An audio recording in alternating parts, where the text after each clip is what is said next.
Hello বন্ধুরা, এই যে এর আগে আমি গাজর পেঁপে গাজর দিয়ে ফুলকপি দিয়ে আলু দিয়ে ভাজি করেছি পেঁয়াজকলি দিয়ে। আজকে শুধু নতুন আলু আর পেঁয়াজকলি দিয়ে ভাজি করব। কালো জিরে আর এই যে কাঁচা লঙ্কা চিড়ে নিয়েছে, এই দিয়ে ভাজি করব।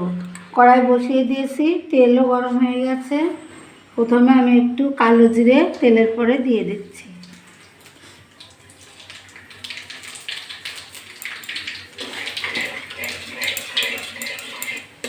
এবার পেঁয়াজকলি আর আলু একসঙ্গে ছেড়ে দিচ্ছি।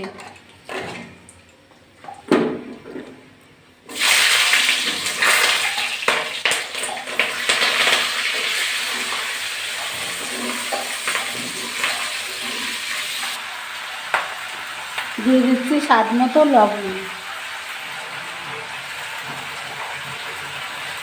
আর পরিমাপ মতো হলুদ গুঁড়ো। আর বন্ধুরা, পেঁয়াজকলিটা অবশ্যই কাটার আগে তোমরা ধুয়ে নেবে, নাহলে জল বেরিয়ে ঘ্যাঁটা ঘ্যাঁটা হয়ে যায়, খেতে ভালো লাগে না।